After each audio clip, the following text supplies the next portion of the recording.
Seluruh pejabat utama Polda Bali beserta ratusan personel Direktorat Reserse Narkoba dan Propam Senin pagi jalani tes narkoba. Wakapolda Bali Brigjen Pol Nyoman Suryaste akan menindak tegas anggota maupun pejabat utama jika terbukti positif menggunakan narkoba. Sebanyak 32 pejabat utama dari Kapolda hingga Kepala Bidang diwajibkan menjalani tes narkoba di depan ruang Rupatama Mapolda Bali Senin pagi. Tes narkoba yang digelar oleh Badan Narkotika Nasional Provinsi Bali ini untuk mendukung program pemerintah dalam membersihkan institusi penegak hukum dari narkoba.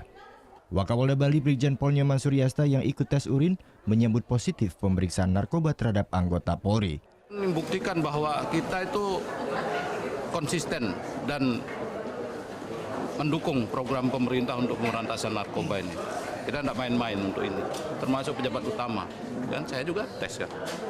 Selain pejabat utama, sebanyak 219 personel dari Dires Narkoba dan Propam Polda Bali juga diwajibkan jalani tes narkoba.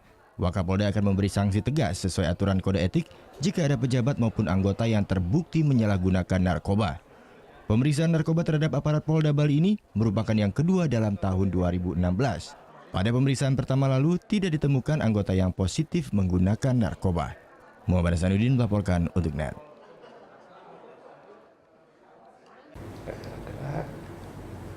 Oke, sekarang ucap die. Udah selesai kan nontonnya? Nah, jadi jangan lupa buat like, komen, dan subscribe ya.